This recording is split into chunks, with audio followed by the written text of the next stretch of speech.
Greetings, Earthlings. This is Belle. I'm here to bring you this really cool card reading. It's an intuitive card reading.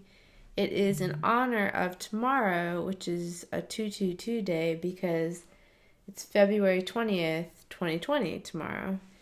And to me,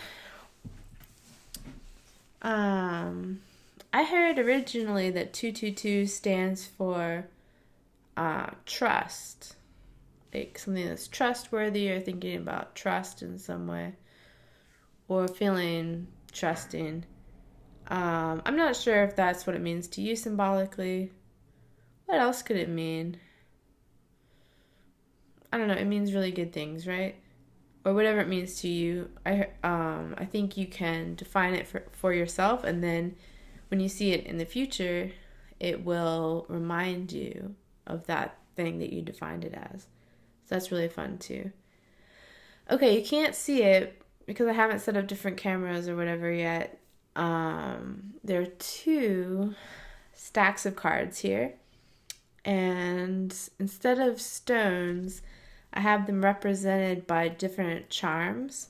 So stack 1 is represented by a yarn charm, and stack 2 is represented by a sheep charm. So tune in and get a feeling for which stack of cards you feel drawn to. You can also just listen to the entire reading and pick out the messages that resonate with you. Certain things stick out more than others. But overall, it's designed, I guess, for either the first one or the second one. Or both. I don't know. I listened to someone's multi-card reading earlier. Or it wasn't cards, it was intuition. 3 different intuitive readings. I listened to them all. It was magnificent. So whatever you feel like. Or just listen, and just get the chill atmosphere that I'm trying to create. Okay, so the decks that I'm using today are Crystal Angels Oracle, which I just got the other day, the Fountain Tarot, which is beautiful as well, and the Crystal Skulls Oracle, which is really fun. I think it's funny that I'm afraid I'm gonna offend the decks of cards. It doesn't even make sense. I was the first one is nice, the second one is beautiful. They're all beautiful, that type of thing. But it's really funny.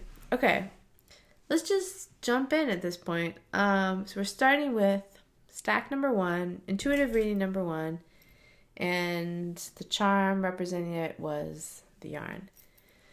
Not sure which cards to start with. I think the Crystal Skull cards are actually the ones calling to me right now. So I guess we'll start with those.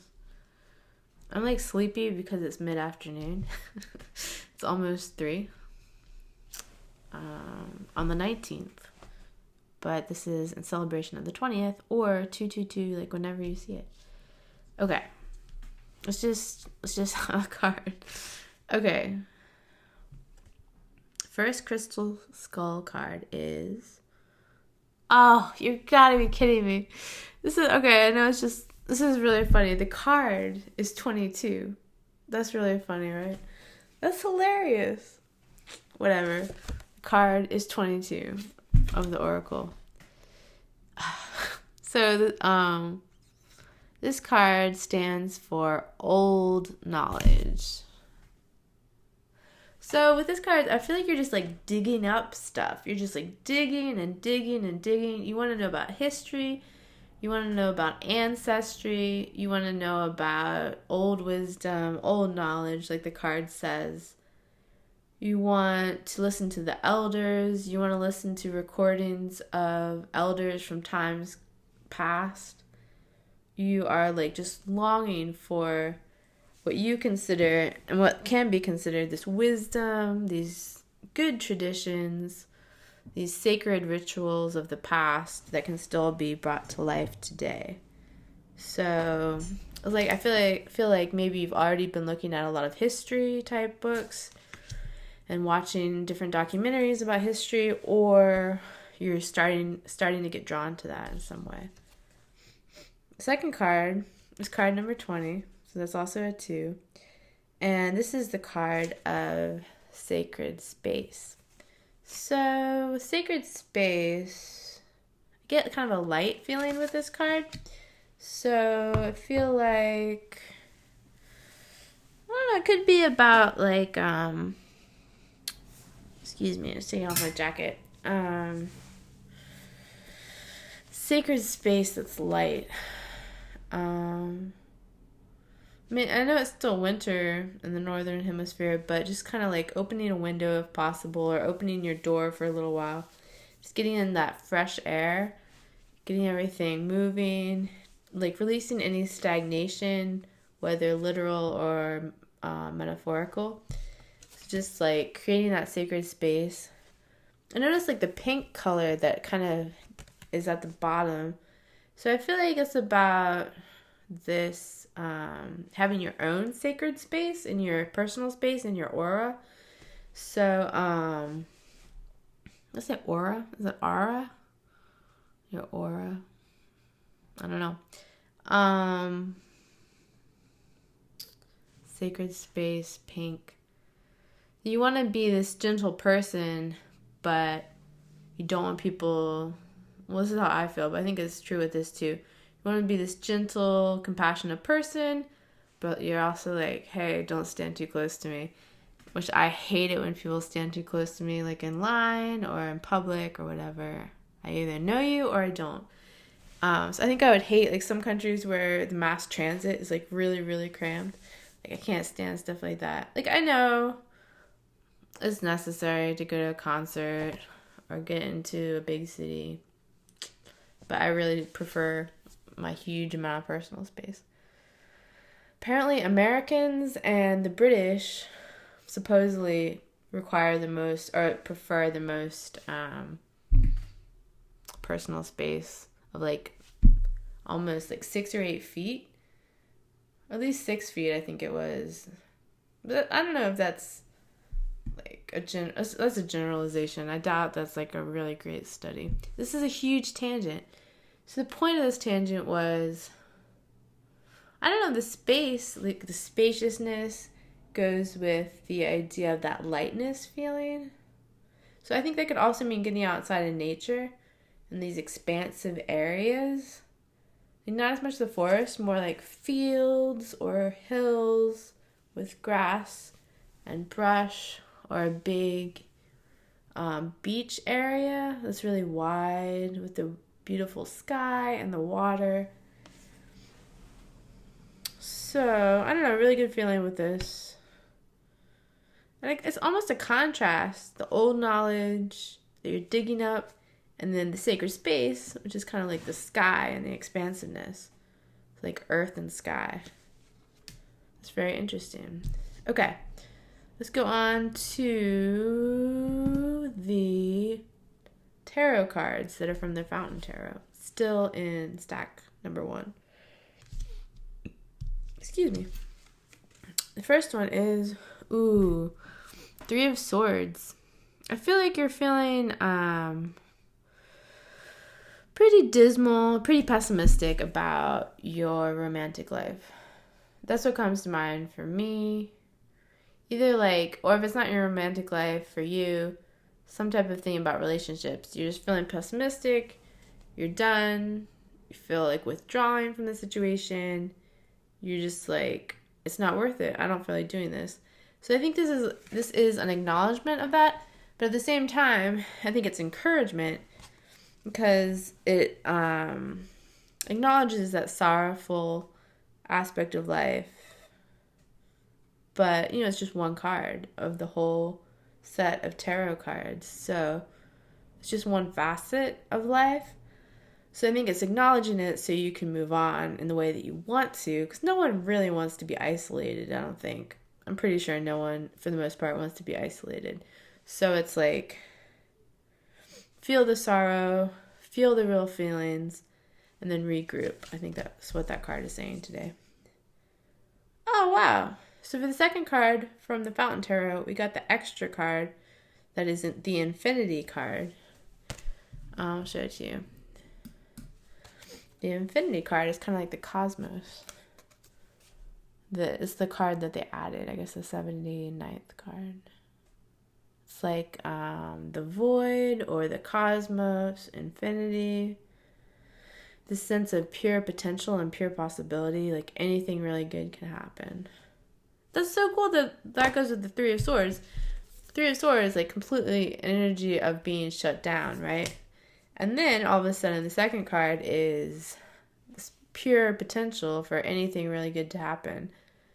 The infinite. It's just like things you can't even imagine that are so good can happen for you. So that's incredible. It's really good. Now we're going to look at the last two cards from pile 2. And these are going to be the Crystal Angels Oracle cards. The first card is a very bright yellow and gold card. It's the Diamond card. Value your self-worth. It says you are God's precious gem. And I don't know if you believe in God or not. I changed my mind about believing in God. There's a vulture flying overhead out the window. I changed my mind about believing in God like literally 15 times a day, at least, because I'm just literally of two minds about it. I feel both ways. So I flip-flop like this. And, I was brought up very secular, science-based childhood and young adulthood. And I really conformed to that. And now I'm throwing myself into all these spiritual things. And I don't think you have to believe in one big central deity to have a spiritual path. Even though it seems, when you read all this stuff, it seems like you do have to believe in a deity. That's the main deity, because it's just like what everyone talks about. And so I get kind of frustrated with that, because like, at least let me make an educated or creative decision about it myself. I don't like it when people at the beginning of spiritual videos are writing, it's like, da-da-da-da-da, okay, we're going to start with the premise that there is a God. It's like, wait, back up. Like, who said we had to start with that premise? Well, let's think about something else. Let's be creative, mystically and spiritually. So, that's how I feel about that. So, whether or not you're God's precious gem is up to you, right? But you are, you could consider yourself a precious gem. So, just like value your self-worth, man, right? Okay, value your self-worth. You're a diamond. You are not hardened by life, but you are extremely strong and capable of, never. I think it's like the diamond cannot be cut by anything else. So it's like your core self can never be harmed, even though obviously we can be harmed, but there's something about you that can't be harmed. We could say that. I don't know what you believe. Stick with your own beliefs. If no one's told you that recently, you can hear it again here. Value your self-worth. Golden. I feel okay. I'm gonna date myself, age myself. Remember that movie? Like one of the first movies that what's his name was in? I can't remember his name. A movie with an actor in it, right? Vince Vaughn. One of the first movies that Vince Vaughn was in was called like what was it called? My phone is ringing. It's so annoying. What was it called? I don't remember. It's from the 90s. And he would always say, your money, baby, yeah. Because they were like going to Vegas or LA or something. And they were using all this weird jargon and different things they would say. So Vince Vaughn's character is always like, your money, baby, yeah. So I feel like you should say to yourself, you are golden, baby, yeah.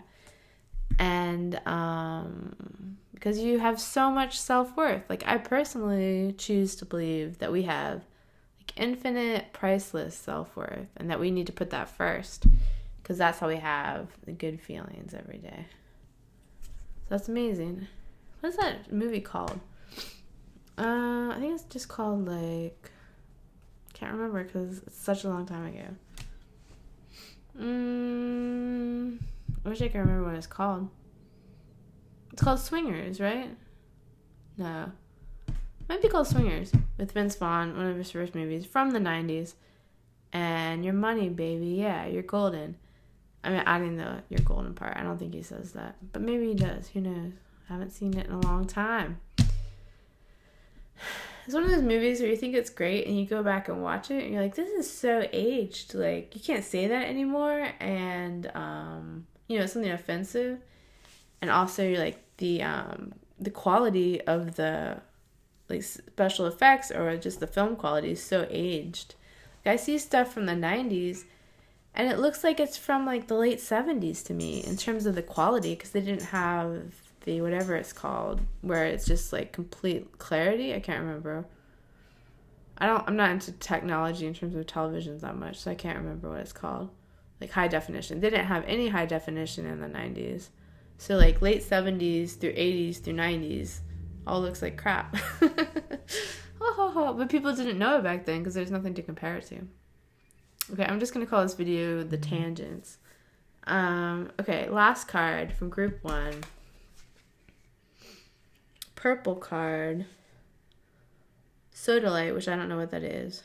Socialize or join in. Make healthy and supportive new friendships and connections by getting involved with a group of like-minded people. Get out there. This is amazing. This is a card for all of us, I think. Get out there if you want to in the ways that are comfortable for you, but get it out of your comfort zone a little bit. Don't be stuck with your pessimism and heartache and stuff like that. Value yourself. Give yourself time to grieve, and then go ahead and find some ways to socialize that would be fun for you. Not constantly. We all need our solitude, but it's going to be fun. You're going to not meet all great people. Some of the people will be obnoxious. Some will be annoying. But there might be some really cool people that you'll meet. And I am someone who needs to get out and socialize more too, because I get kind of jaded and lazy. Being jaded and lazy is a bad combination, I must say, especially when it comes to socializing. Okay, now that was all group 1, almost at 18 minutes. Now let's look at group 2. This group was represented by the sheep charm. And let's do the cards in the same order. Like Crystal Skulls, Fountain Tarot, Crystal Angels. That didn't even occur to me that it's Crystal Skulls and Crystal Angels. That's pretty cool. I guess crystals are pretty popular, actually. Okay, first card of group 2. Ooh, Intuition. Intuition. I noticed that the skull itself has kind of more of a reddish hue on the upper part of the skull, which is kind of cool, like your frontal lobe and your third eye. All this great intuition. I'm getting some of my crown chakra for this card. Intuition. I feel like this is about meditating and connecting with high vibe stuff, being like that pillar of white light, the pillar of golden sparkle light, having clarity. I feel like intuition in this case doesn't necessarily have to be information and facts. It can be actually a feeling, like a peaceful feeling, like stepping out of your worries and feeling the peacefulness that you have right now. Like if you have like a special spot where you sit, or a route that you like to walk and you feel really peaceful and safe there, just like tune into that safety and that peace. And I feel like that feeling is in the realm of intuition, because you're saying, you're kind of affirming and recognizing the peacefulness that's already there.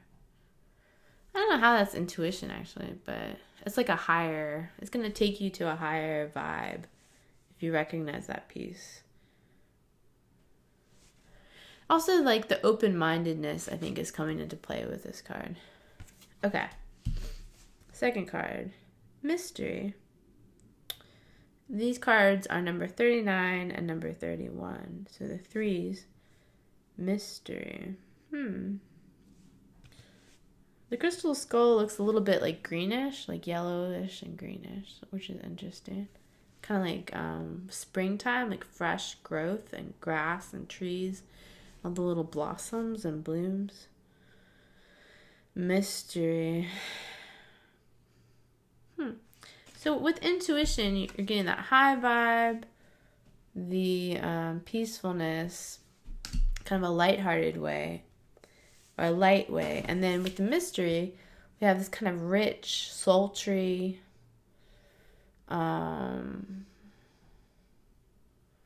like rich and sultry and soulful and like warm. Like if intuition card is more like a breeze on a spring day, this mystery card is more about staying warm. It's like meditating in a really comfortable dark cave.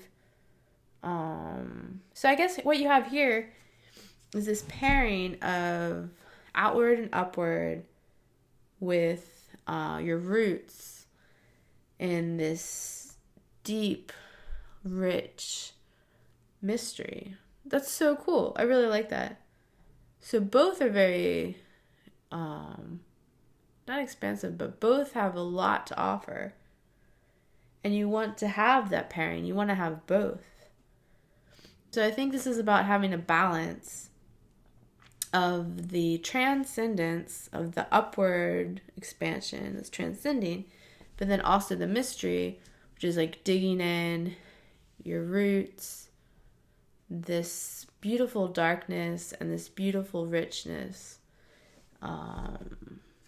So how can you find that balance is the question. And what are you doing in different specific ways to honor the transcendent and it's the transcendent and the immanent, I think, but the transcendent and the earthy, I think. So that's a good question to ask yourself at this point.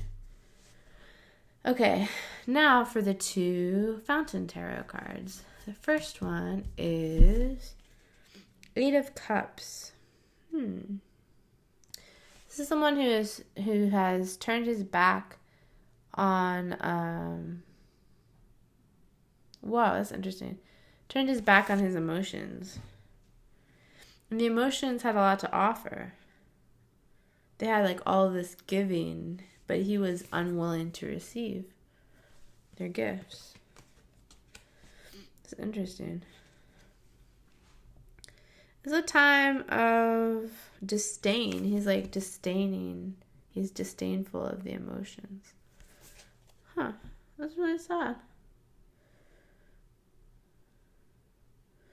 This is about being too cynical in a sense, like I'm gonna say forlorn, but really like something along the lines of cynical, like kind of cold, being too cynical and cold, and turning your back on things that were meant to be gifts. To me, that's kind of represents the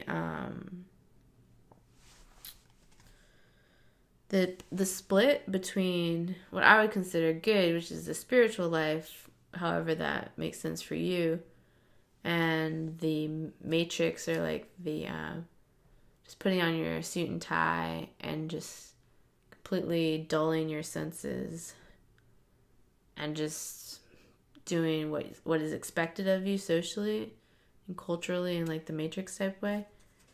That's what that reminds me of, because it's like this man in a dark suit, and I feel like he's put business first. He only values money, and he has cut off his emotions, which have gifts for him.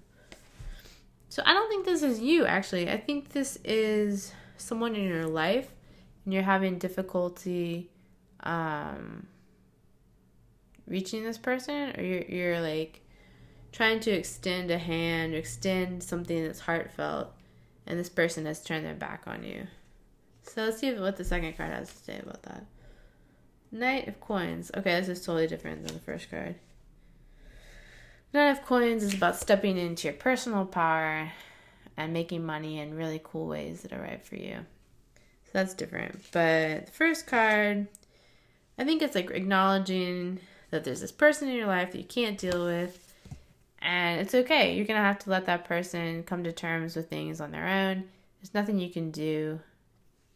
Like, you be in touch with your emotions. You can't make anyone else accept their emotional life. That's up to them. So it's just a reminder and an acknowledgement for that. And then the second card is like very positive. It's like bountiful. There's a jungle. Almost looks like South America. And it's about exploration and a chance to really get this richness, this abundance, to really value things. You see the way he's holding the coin? It's like it's very valuable to him in a heartfelt way. It has literal value socially and culturally, but he's also holding it like it has real value. That's really cool. I don't think I've ever considered that idea before. So, wow. I like that a lot. I'm going to remember that. Just like cherishing things and knowing the value of things in a really sacred and really cool way that is meaningful to you. Wow, that's so cool. It takes like the cynicism out of money and abundance and valuable things. That's really cool. It's about taking care of things too, like taking care of your surroundings and your material possessions. Wow. So much here. And like coming up with new ideas, new things to contemplate. That's amazing. Okay. Last two cards of stack 2. I just turned them both over at the same time. The first one that I turned over is Yellow Jasper, and the theme is control issues. Utilize your God-given strength and power. I see that God comes into play a lot in this deck. So it's up to you. Utilize your God-given strength and power instead of fearing that others may try to control you. So it's like having a clear distinction of your own inner power and just like letting other people be, and just like kind of not, obviously not trying to manipulate, not trying to control. What I think of sometimes, if you believe in spirit guides, which I pretty much do, I'm coming around to the idea of spirit guides.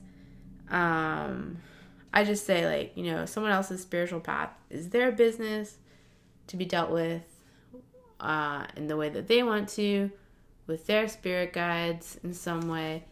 And I have to tell myself there's nothing I can do about it. I can't control or even influence anyone else's path. And that has been a really huge lesson for me in this lifetime.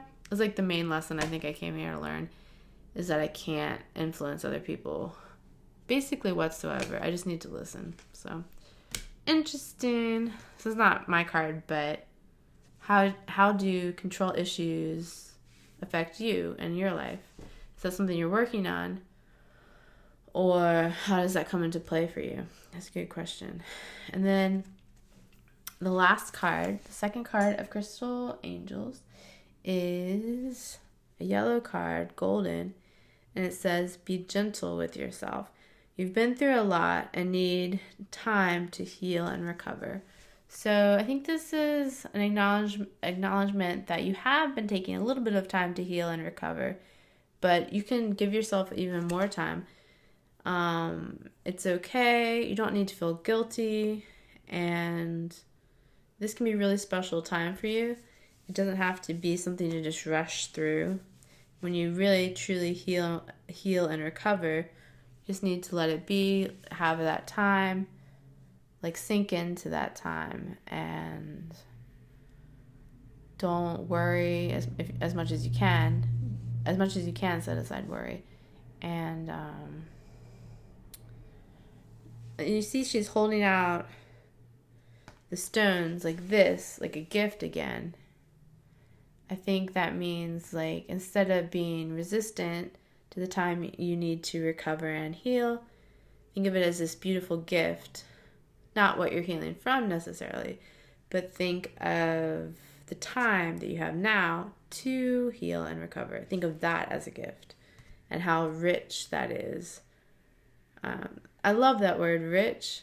It just is so beautiful to me because it's not just superficial. You can use the term rich to mean something that's very meaningful and deep and just richness, you know? It's beautiful. Like, I didn't start using that word in that way until, like, semi-recently, like the last couple of years. Be gentle with yourself. I think almost everyone has to remind themselves of that, like, throughout the week, just to have that sense of gentleness. And take a step back. Let yourself relax. When I think about relaxation, my shoulders, not like that, but it's not as perceptible, but my shoulders always kind of like release tension that I literally didn't know I had. So just kind of get comfortable. That comes up with this card too. Just get really comfortable. Like, what makes you comfortable? Is it like a certain way of sitting? Is it a certain way of taking a walk each day, or having your house the right temperature, or having things in your room and your house this really cute, fun way that you like, makes you feel comfortable? Does it mean taking extra time for different things? There's so many ways. You don't need to feel guilty for putting your comfort as a priority. That's so cool. I love that. Okay, we're going to make that the conclusion. Thank you so much for tuning in. I love creating these card reading videos with all the intuition and the insights. I feel like we came up with some brand new ideas here that I want to contemplate. Maybe you want to contemplate too. So, thank you so much, and I will see you next time.